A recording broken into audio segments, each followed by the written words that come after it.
Bueno, vamos a continuar ahora con un tema muy interesante, como lo es los principios de restauración.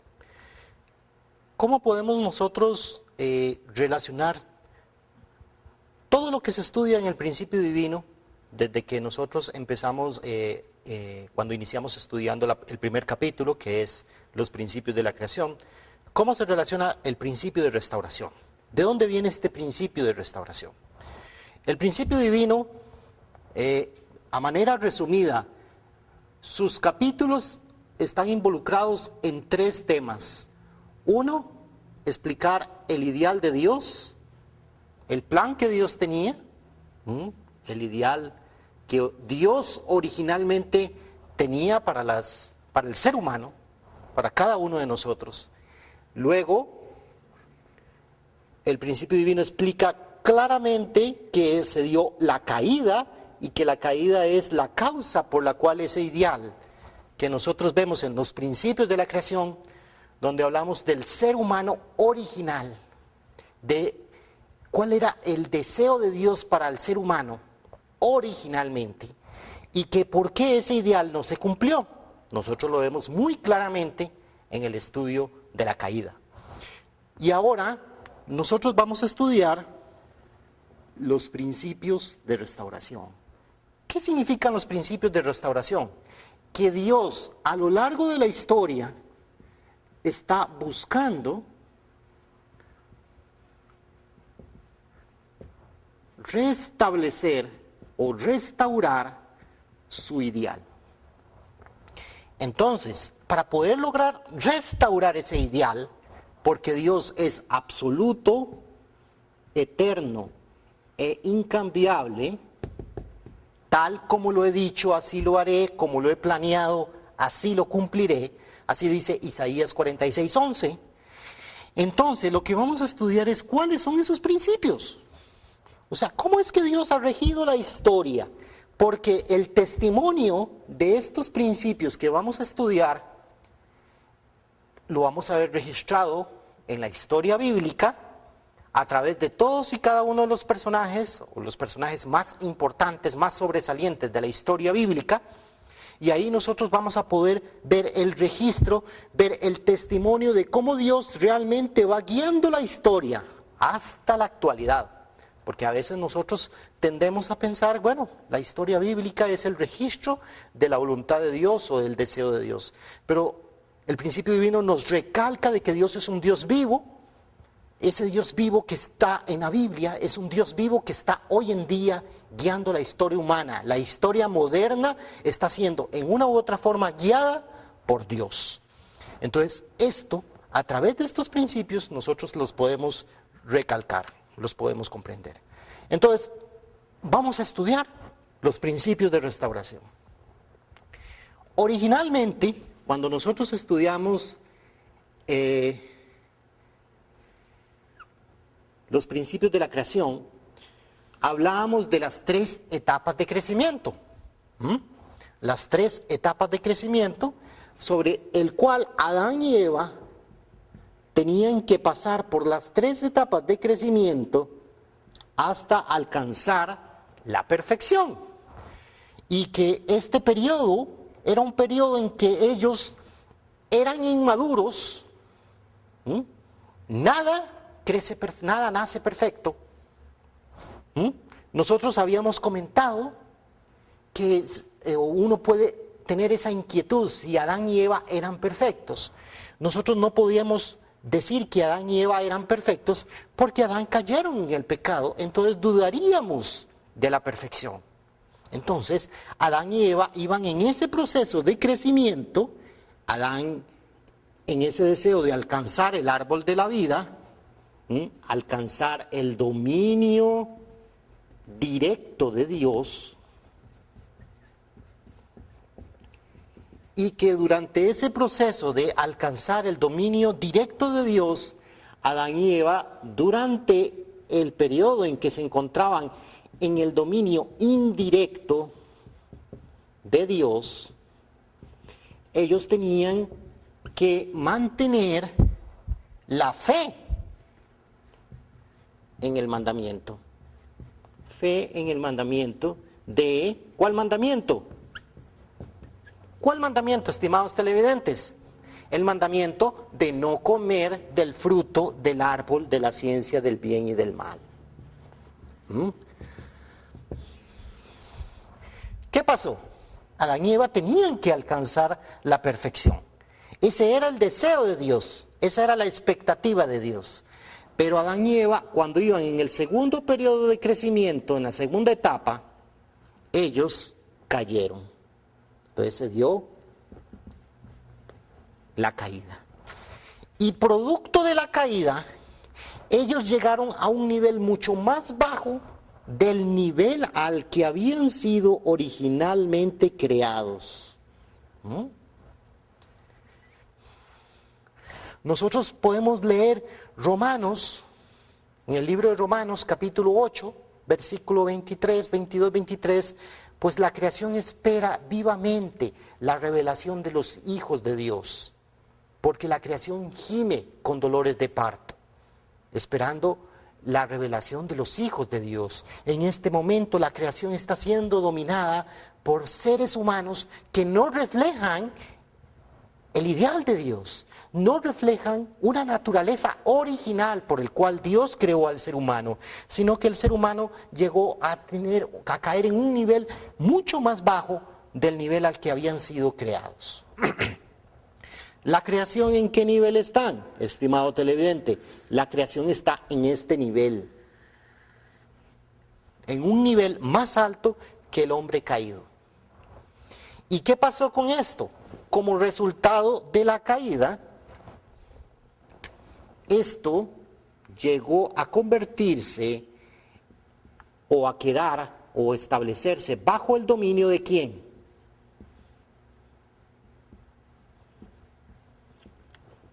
El dominio de Satanás. Estimados televidentes, ¿esto es una realidad o no es una realidad? Nosotros tenemos que entender que es una realidad. Cuando Dios escoge a uno de los grandes profetas de la historia, como es Moisés, ¿qué tuvo que hacer la madre de Moisés? La madre de Moisés tuvo que poner al bebé en el río Nilo porque lo iban a matar. Entonces, es una lucha que se da entre Dios y Satanás. Y que cuando Dios escoge a una persona o un profeta, esa persona o ese profeta incluso está tratando de cumplir la voluntad de Dios a riesgo de su propia vida. Lo mismo le sucedió a Jesucristo. María y José tuvieron que huir porque Herodes quería matar a los niños. Entonces es una lucha entre Dios y Satanás. Vivimos en un mundo en donde el mal se ve más fácilmente reflejado que el bien. Entonces tenemos que entender la situación en que cayó el ser humano para poder entender dónde estoy yo, pero no solamente decir dónde estoy yo y cuán pecaminoso podemos ser los seres humanos, sino también que yo debo ir por el camino hacia lograr mi propia restauración. ¿Por qué mi propia restauración? Porque al fin y al cabo es la restauración de todos los seres humanos lo que Dios está buscando. Y desde que se dio la caída de Adán y Eva, Dios inició su providencia para poder lograr restaurar a la humanidad. Esto se llama el camino de restauración. Camino de restauración. ¿Qué es el camino de restauración? Un camino completamente contrario al camino por el cual Adán y Eva cayeron. A mí se me daña una silla porque yo tengo mucho peso, me siento en una silla y esa silla se quiebra. ¿Qué tengo que hacer para restaurar esa silla? Coger las sillas, las patas de la silla y volverlas a colocar en el estado original. Devolverse del proceso como el cual esa silla se llegó a deteriorar, ir en el camino inverso. De la misma forma, Vamos a ver ahora, más adelante, que Dios a lo largo de la historia lo que está tratando de restaurar es el proceso por el cual el ser humano llegó a este estado. Y ese es el camino de la restauración. En segundo término, la situación del ser humano. En segundo término, llegamos a estar bajo el dominio de Satanás. Así dice Juan 8:44, vosotros sois de vuestro padre el diablo o el príncipe de este mundo. Juan 12:31.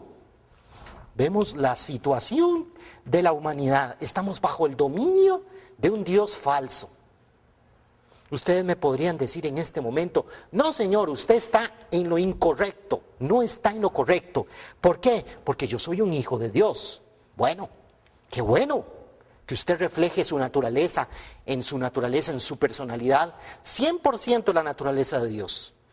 Pero ¿cuánto es el porcentaje de seres humanos que reflejamos 100% la naturaleza de Dios o estamos reflejando la naturaleza del mal, la naturaleza de los celos, la naturaleza de la envidia, la naturaleza de causar daño al hermano o a la hermana que está a nuestro alrededor?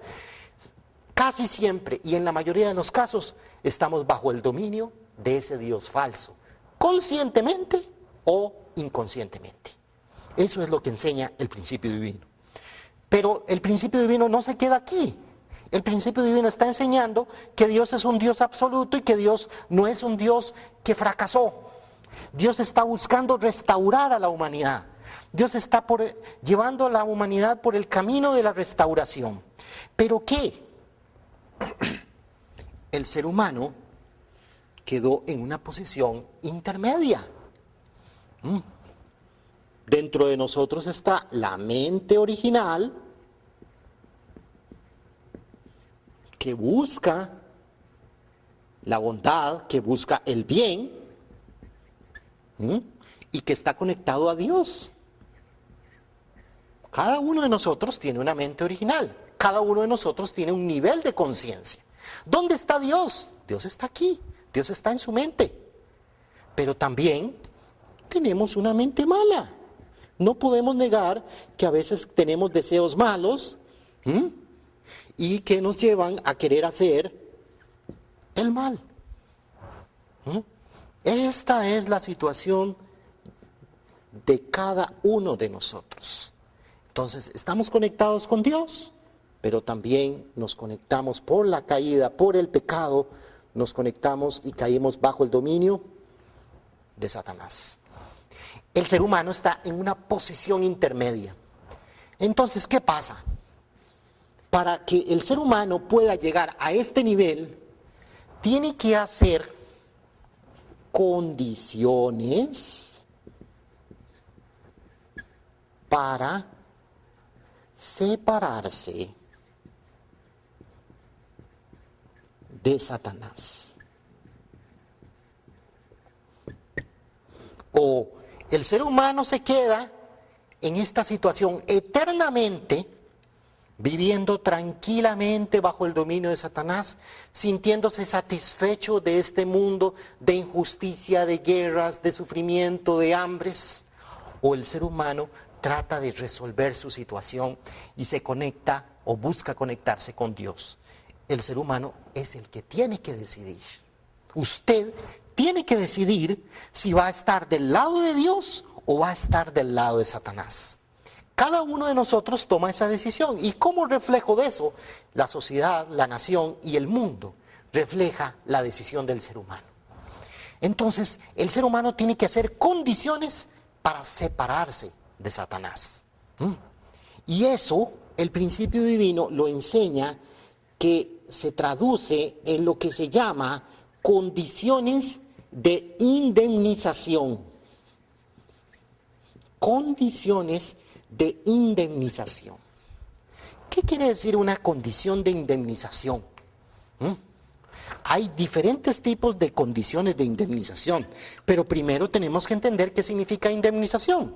Indemnización es un pago podríamos definirlo como un pago para restaurar algo que se perdió. Es un pago para restaurar o para recobrar el estado de algo a su estado original. Un pago. ¿Por qué tenemos que hacer un pago? ¿Por qué tenemos que hacer condiciones? Porque Adán y Eva con la caída hizo que toda la humanidad llegara a estar en una posición en que porque fuimos creados por Dios, Dios tiene derechos sobre nosotros. Pero porque hicimos la voluntad de Satanás, Satanás también tiene derechos sobre nosotros. Eso es una realidad. Yo a veces puedo tener pensamientos buenos y a veces puedo tener pensamientos malos. Entonces, ¿cómo puedo resolver mi problema? El principio divino dice la primera realidad. Tengo que hacer condiciones de indemnización. Una condición de indemnización es un pago. ¿Cómo podemos nosotros traducir eso a la realidad de nuestra vida de fe, de las condiciones de indemnización? Pues usted sabe que todas las personas de fe, la gente que lleva una vida de fe, lleva por lo general una vida de ayuno, una vida de estudio de la palabra de Dios, estudio de la palabra de Dios.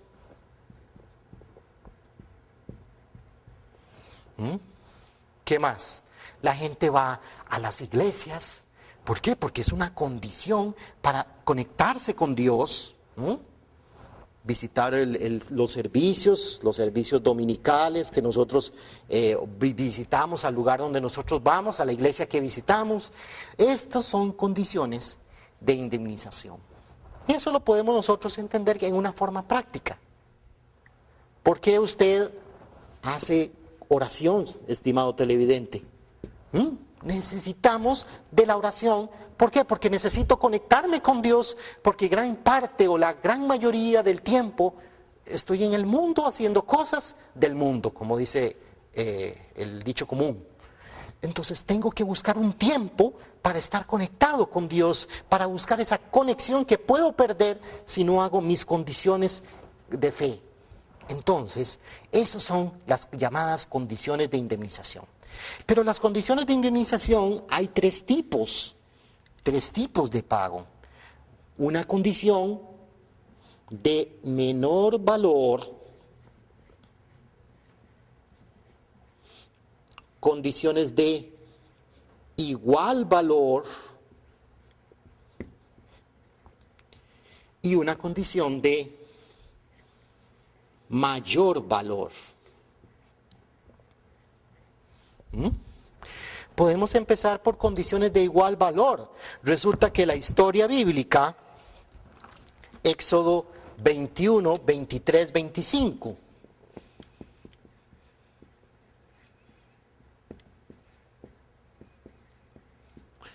Nosotros podemos leer el libro de Éxodo, capítulo 21, versículo del 23 al 25, y nosotros podemos leer un ejemplo que registra la Biblia sobre condiciones de igual valor. Dice, mas si hubiere muerto, entonces pagarás vida por vida, ojo por ojo, diente por diente, mano por mano, pie por pie.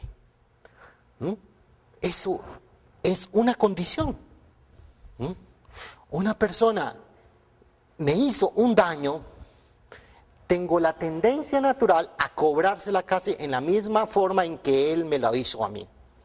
Esa es la tendencia natural del ser humano. Este principio era aplicado en el Antiguo Testamento. La persona que robaba le cortaban la mano. Incluso condiciones más fuertes. La mujer que adulteraba era apedreada. Era una condición de indemnización. Por un pecado para poder restaurar a esa persona que robó se le cortaba la mano. Y así era la situación del Antiguo Testamento. Y esa era la relación que existía con Dios. También está la condición de menor valor. ¿Cuál es la condición de menor valor? Pues nosotros podemos leer básicamente Juan capítulo 3, versículo 16 nos da el ejemplo más claro de una condición de menor valor. Dice, porque de tal manera amó Dios al mundo, que dio a su Hijo para que todo aquel que creyera en Él no pereciera, sino que tuviera vida eterna. ¿Qué quiere decir eso? Con todo el camino de sacrificio que hizo Jesús, llevando una vida como la que llevó, una vida muy dura, una vida de persecución, una vida en que tuvo que luchar por un camino de lágrimas, sudor y sangre, hasta morir en el Calvario. ¿Y qué? La gente, los cristianos, con solamente que podamos tener fe en Jesús, vamos a recibir todos los méritos. Por esa pequeña condición de fe, recibimos todos los méritos de la crucifixión, y no de la crucifixión, sino de la resurrección de Jesucristo. Entonces eso es una condición de menor valor, ese es un ejemplo. Pero tenemos las condiciones de mayor valor. Ejemplos de condiciones de mayor valor, hay una gran cantidad de situaciones que se dan en la historia, bíblica. Nosotros podemos hacer mención de Abraham, en el libro de Génesis, cuando Abraham tenía que hacer una ofrenda. Nosotros podemos leer en el libro de Génesis 15,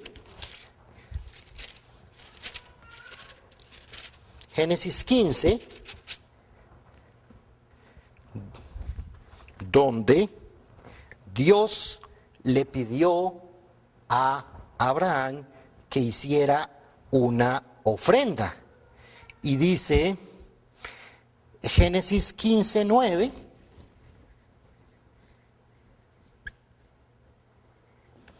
Abraham tenía que hacer una ofrenda y dice, tráeme una becerra de 3 años y una cabra de 3 años y un carnero de 3 años, una tórtola también y un palomino.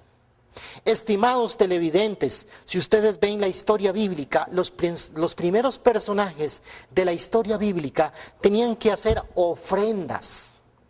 ¿Por qué tenían que hacer ofrendas? Porque el ser humano caído llegó a un nivel tan bajo que la creación misma estaba en un nivel más alto. Y por lo tanto, para poder acercarse a Dios, tenía que ofrecer la creación para acercarse a Dios. Pero ese era un nivel en el que se encontraba el ser humano en ese momento. Entonces, tenía que matar unos animales y partirlos a la mitad. Resulta que no lo hizo. Abraham no hizo eso. ¿Y qué pasó? Vino una condición de indemnización de mayor valor. Ten por cierto que tu descendencia morará en tierra ajena y será esclava allí 400 años y será oprimida. Entonces, el periodo de esclavitud que sufren los descendientes de Abraham a través de Isaac y a través de Jacob con las 12 hijos y los 70 familiares, inicia la historia de Israel, y esa historia de Israel se da en el primer periodo de la historia, cuando los israelitas son sometidos a esclavitud por Egipto. Eso hay una razón, una condición de indemnización de mayor valor. Eso significa, desde el punto de vista del principio, que Dios está pidiendo al ser humano que para poder recibir la salvación, para poder recibir los méritos, no es solamente recibir los méritos de salvación en una forma de natural, sino que tengo que yo asumir la responsabilidad de decidir separarme del mal. la responsabilidad humana es otra vez un principio fundamental para que se dé la restauración. Entonces, el ser humano tiene que cumplir con su responsabilidad para hacer las condiciones de indemnización para restaurarse. Ahora, ¿qué pasa? Recordemos que Adán y Eva iban en el proceso de crecimiento. ¿Y qué pasó aquí?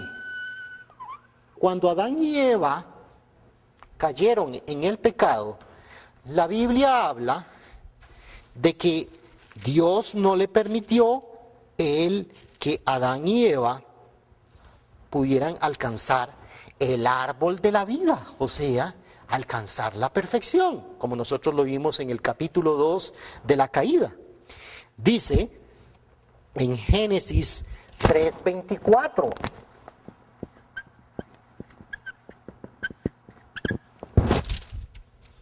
Echó pues fuera el hombre y puso al oriente del huerto de Edén querubines y una espada encendida que se revolvía por todos lados para guardar el camino del árbol de la vida. O sea, que se creó una barrera. Una barrera. Esa espada lo que simboliza es una barrera. ¿Y esa barrera qué representa? Para el hombre caído, el pecado original. ¿Qué consecuencia tiene esto? Estimados televidentes, tiene una consecuencia increíblemente profunda. ¿Por qué? Porque el ser humano, por más condiciones de indemnización que haga, por más condiciones de fe, por más condiciones de separación de Satanás que haga el ser humano no puede, el hombre caído no puede pasar de este nivel. No puede pasar de este nivel, no puede llegar al árbol de la vida. ¿Qué necesita el ser humano para llegar a este nivel? Necesita del Mesías. Los costarricenses se les puede preguntar, ¿necesitamos del Mesías? Seamos cristianos o no seamos cristianos. Espiritualmente, los seres humanos, independientemente de nuestra nacionalidad, vamos a llegar a este nivel espiritual. Esa es la verdad del principio divino. Y necesitamos del Mesías, porque el Mesías es el único que puede perdonar, eliminar el pecado original y lograr que el ser humano se restaure a la posición en que estaba antes de caer y volver al camino original hasta alcanzar la perfección. Pero después de que el ser humano va por el camino de restauración, haciendo las condiciones de indemnización para separarse de Satanás, porque está bajo el dominio de Satanás, cuando llega a este nivel, hace las condiciones para poder lograr que Dios envíe al Mesías. Porque Dios no va a poder enviar al Mesías si el ser humano no hace las condiciones para separarse de Satanás. Dios no puede enviar al Mesías aquí. Si el ser humano no se separa de Satanás, Satanás hace fácilmente, va a eliminar, va a matar al Mesías. Entonces el ser humano tiene que hacer las condiciones para que Dios pueda enviar al Mesías.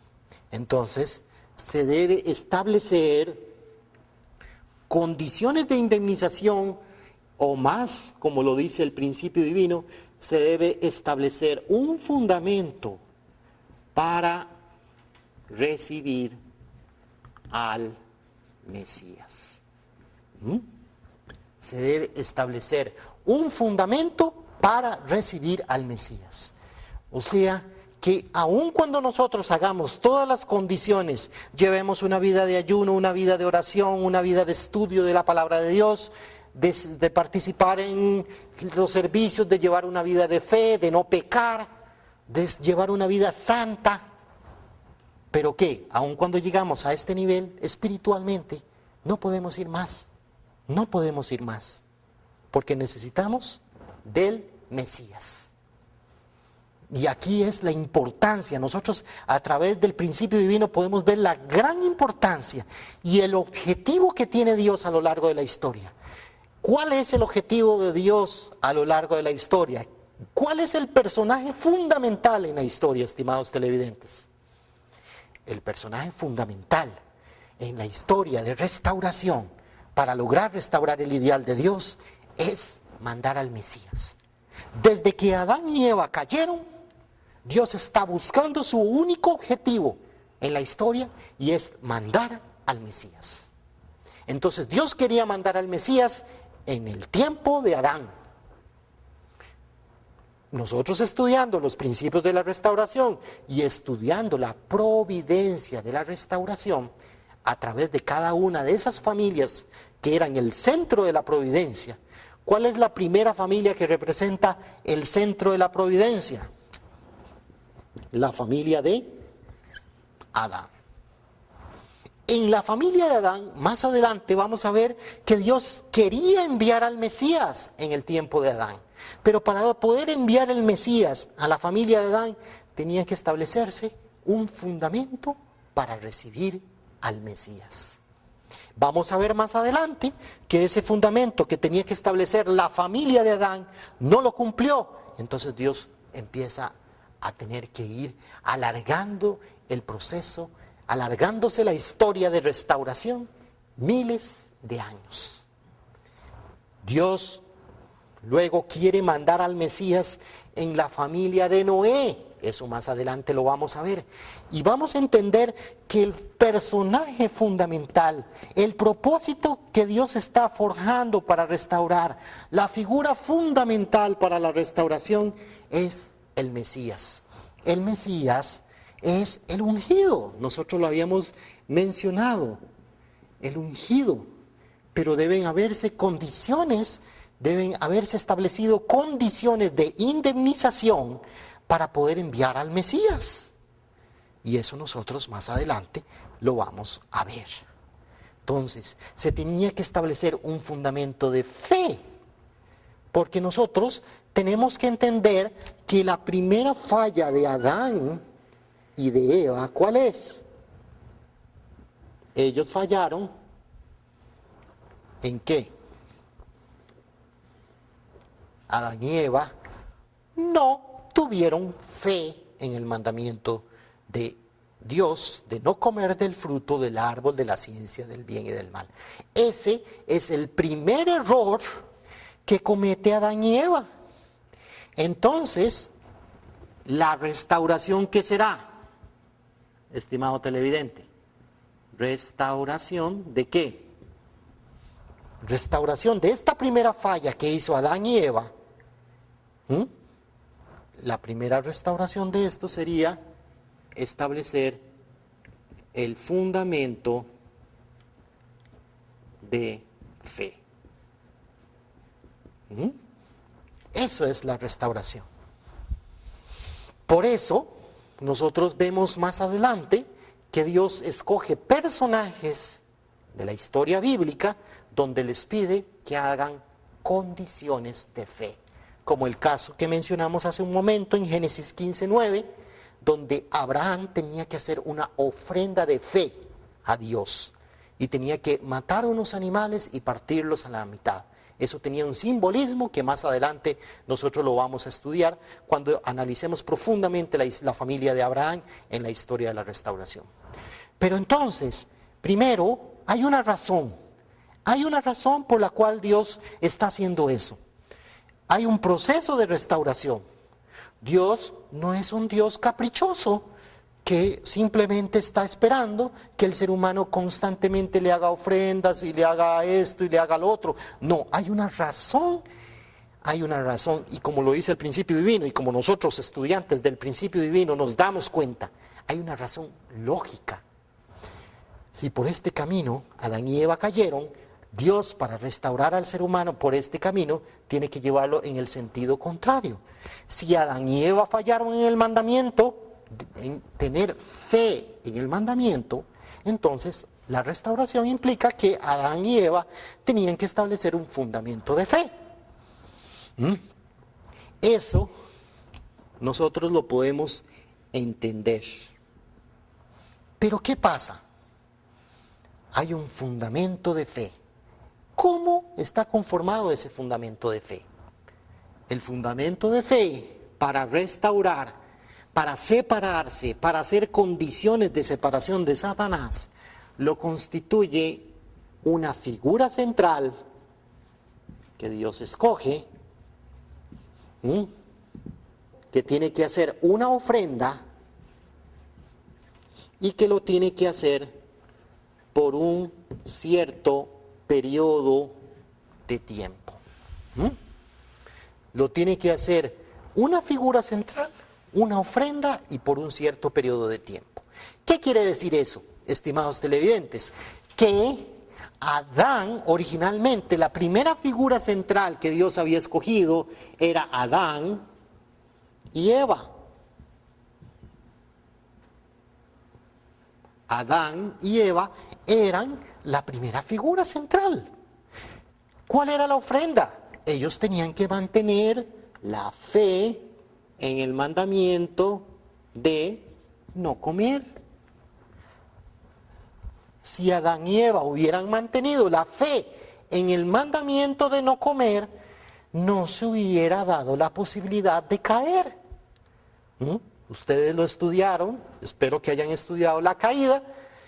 Vuelvo a recalcar para que ustedes estudien esta conferencia. Si ustedes están encendiendo el canal en este momento y están escuchando esta conferencia, es recomendable que ustedes estudien todo el principio divino, porque este es el capítulo 8 del principio divino.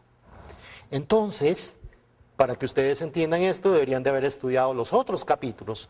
Pero entonces, Adán y Eva tenían que mantener la fe en el mandamiento de no comer del fruto del árbol de la ciencia del bien y del mal, y por un cierto periodo, claro, un periodo de tiempo, en donde ellos tenían que crecer y alcanzar la perfección.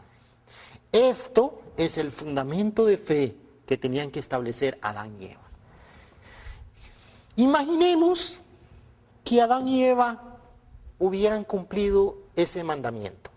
Imaginemos por un momento que Adán y Eva cumplieron ese mandamiento de no comer del fruto y que llegan a unir en corazón Adán y Eva, están completamente unidos con Dios. Imaginemos esta situación.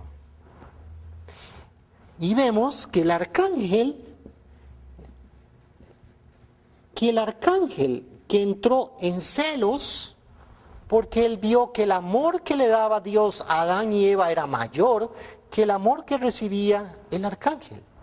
Entonces, Adán y Eva, siendo el reflejo del amor de Dios, hubieran amado con amor verdadero, con un amor verdadero, un amor centralizado en Dios, le hubieran brindado amor a Adán y Eva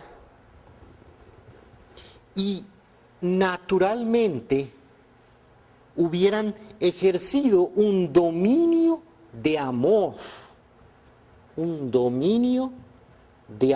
verdadero sobre el ángel. Hubieran tenido un dominio de amor verdadero sobre el ángel. Y entonces ellos hubieran establecido lo que se llama el fundamento de sustancia. ¿Cómo podemos entender este concepto que nos enseña el principio divino? Fundamento de fe y fundamento de sustancia. ¿Cómo podemos entender ese concepto? Pues nosotros podemos tomar una sopita que tiene una sustancia deliciosa, y usted prueba y dice, bueno, voy a tomar una sopa de pollo. Y usted prueba esa sopa de pollo y dice, qué sustancia más deliciosa la que tiene esta sopa. O puedes tomar una sopa y dice, no, esta sopa no tiene sustancia, no se le siente ese sabor. Sustancia, que Adán y Eva tenían que sustancialmente convertirse en la imagen de Dios. Ese era el fundamento, sustancialmente convertirse en la imagen de Dios, sustancialmente convertirse en la realización del amor verdadero de Dios. Naturalmente, esos sentimientos de celos, de envidia que surgían en el ángel, hubieran sido dominados por Adán y Eva, y el arcángel naturalmente se hubiera sometido a ser dominado por los hijos de Dios. Entonces ese era el fundamento de sustancia, que sustancialmente Adán y Eva tenían que dominar al ángel. Entonces aquí nosotros podemos resumir que el fundamento que Dios está tratando a lo largo de la historia de construir es el fundamento para recibir al Mesías. Y este está constituido por un fundamento de fe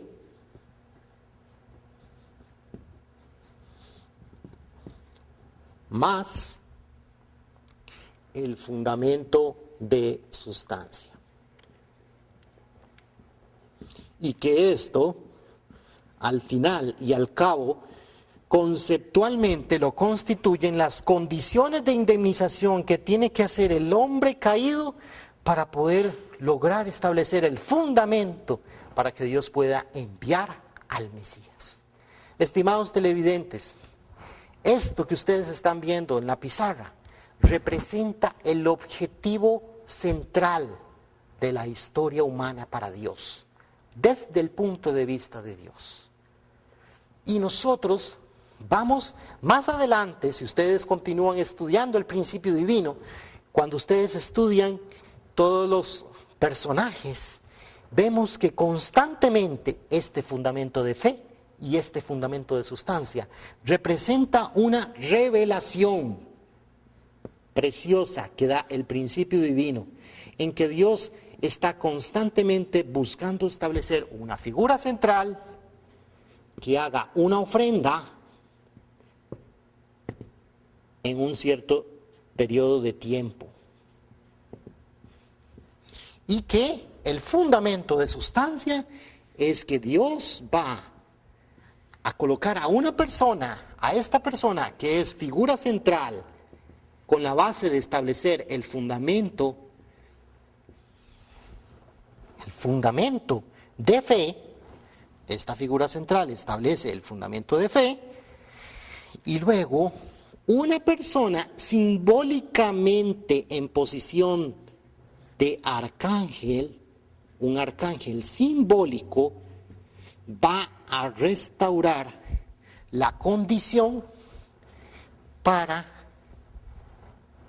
establecer sustancialmente la imagen de Dios, donde esta figura central va a tener un dominio de amor verdadero sobre este personaje en posición de un arcángel simbólico, y va a restaurar el fundamento de sustancia. Nosotros podemos, a partir de este momento, estudiar la providencia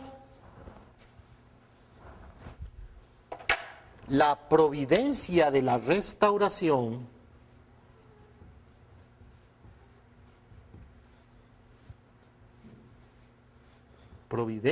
restauración centrada en la familia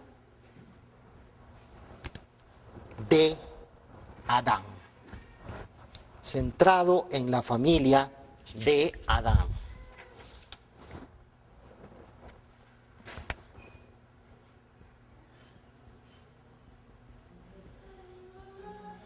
En la familia de Adán. ¿Por qué en la familia de Adán? Porque es la primera familia, esa fue la primera familia que Dios estableció. Entonces nosotros vamos ahora a verificar cómo el principio de restauración que hemos estado comentando se va a repetir y va a iniciarse esa situación con la familia de Adán. Aquí está la situación de Adán. Pero no estamos hablando solo de la situación de Adán, estamos hablando de la situación del ser humano. ¿Qué pasó? Nosotros podemos hacer un extracto nuevamente de el proceso. Aquí vamos a hablar proceso de la caída.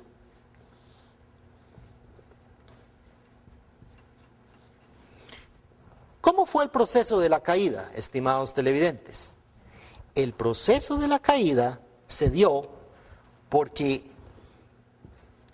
estaban Adán, estaba Eva y estaba ¿quién? El arcángel. ¿Cómo se inicia? El arcángel seduce a Eva. El arcángel le engaña a Eva, le enseña una palabra que distorsiona la palabra de Dios. Le dice, con que Dios os ha dicho que no coman de todo fruto de árbol que está en el huerto. Y entonces Eva le dice, no, eso no fue lo que Dios dijo. Dios dijo que podíamos comer en realidad de todos menos de ese fruto, menos del fruto del árbol de la ciencia del bien y el mal. Eva responde al deseo del arcángel o a la intención del arcángel. Eso nosotros ya lo estudiamos, que representa la caída espiritual. Y esa caída espiritual llegó a ser, desde el punto de vista de Dios, la parte más pecaminosa. El acto de la caída más pecaminoso se dio entre el sirviente de Dios y Eva. Y eso se llama la caída espiritual. Desde el punto de vista del principio, este acto de la caída entre el arcángel y Eva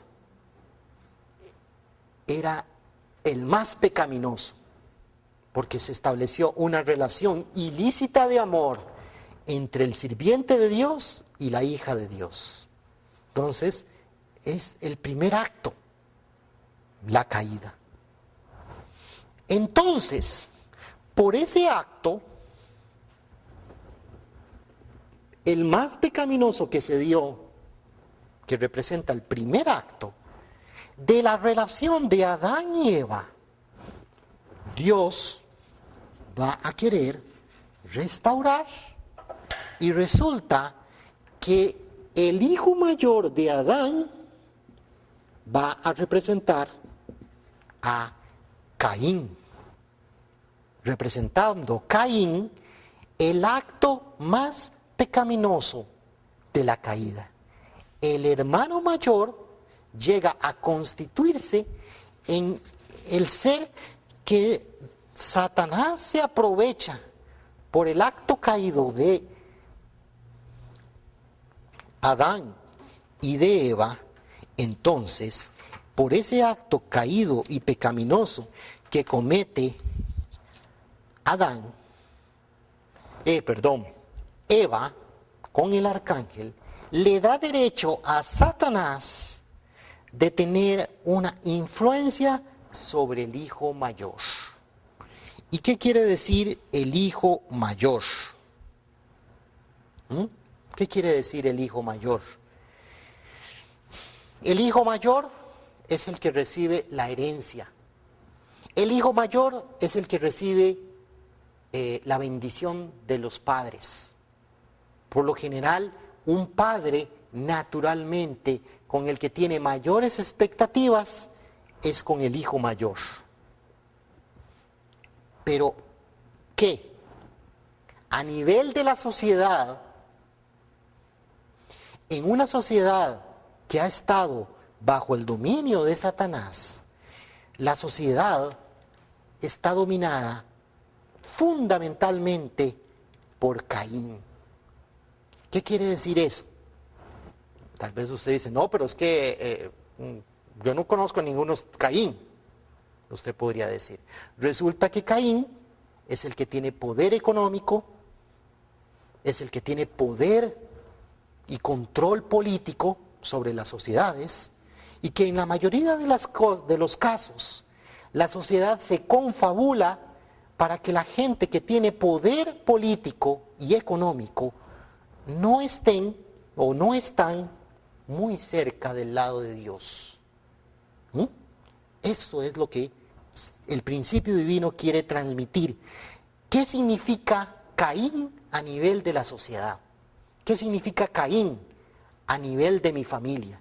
¿Y qué significa Caín a nivel de mi persona? Resulta que Eva, después de que comete el pecado, ella, tratando de volver a Dios, pensando que la forma en que podía ella volver a Dios era a través de seducir a su hermano. Y ella sedujo a Adán, Adán respondió y se produjo la caída. Adán y Eva comieron del fruto y esto representa la caída física. Este acto entre el Hijo de Dios y la hija de Dios originalmente estaba dentro del plan de Dios, pero lo hicieron, Adán y Eva establecieron una relación ilícita de amor. ¿Por qué? Porque Adán y Eva todavía no estaban preparados para experimentar el amor de Dios. Y ellos en realidad no experimentaron el amor de Dios, sino un amor centrado en el deseo de recibir el amor, el deseo egoísta centralizado en Satanás. El amor que experimenta Adán y Eva, el amor que experimenta el primer hombre y la primera mujer es un amor que no tiene nada que ver con Dios. Lo opuesto a amor verdadero se llama amor falso. En la sociedad nosotros ligamos el amor falso ¿con qué? Con el amor sexual. Consideramos el amor sexual como algo sucio, pecaminoso. Las novelas hablan de envidias, de celos, de traición. Tenemos la tendencia natural, como hombres caídos, como seres caídos, de ligar mucho las relaciones de amor con el amor falso, con la mentira, con el engaño. El arcángel engañó a Eva y Eva engañó a Adán. Y Adán es un tonto, podríamos decir. Pues sí, porque Adán tenía que haber evitado, tenía que haber cortado esta posibilidad de caer. Pero Adán no lo hizo. Entonces se dejó seducir por Eva y él cayó. Pero resulta que desde el punto de vista del principio, comparando ambos pecados, el pecado de el arcángel y Eva y el pecado de Eva y Adán, resulta que el pecado entre Eva y el arcángel es más pecaminoso, más mal. Por ser el primer acto, el hermano mayor va a representar el lado del arcángel, lo que hizo el arcángel. El arcángel tiene derecho sobre el hermano mayor. Y por el principio de restauración, el segundo acto caído que se dio entre Eva y Adán representa la caída física. Y por lo tanto, el segundo hijo, que es Abel, va a estar del lado de Dios. Entonces ahí podemos ver cómo se ve reflejado el principio de la restauración. A través de Caín y Abel, Dios quiere mandar Ahora vamos a ver, Dios quiere mandar al Mesías en la familia de Adán. Entonces, ¿por qué Caín es una situación y Abel es otra situación? ¿Cuál es, si nosotros aplicamos, vamos a hacer una comprobación del fundamento? ¿Qué quiere establecer Dios? Dios quiere mandar al Mesías. Dios quiere mandar al Mesías. ¿Qué tiene que hacer Dios? Leamos lo que nosotros hemos estado estudiando. Tiene que establecer un fundamento de fe. ¿Cuál será entonces la figura central de acuerdo a lo que estamos estudiando aquí al principio? Pues de ahí, lo más ventajoso para Dios hubiera sido que la figura central fuera Caín. Pero nosotros ahora ya estamos entendiendo que hay una posición y hay un principio que hasta el mismo Dios respeta, que es el principio de restauración. Entonces, el personaje central es Abel. Y está claramente comprobado, porque Dios le pide a Abel una ofrenda. Abel tiene que matar un carnero. Y efectivamente, Abel hace una ofrenda a Dios. Pero Dios le había pedido a ambos hacer una ofrenda. Pero hay una razón, hay un fundamento de fe y hay una figura central que está en este momento estableciéndose, que es Abel.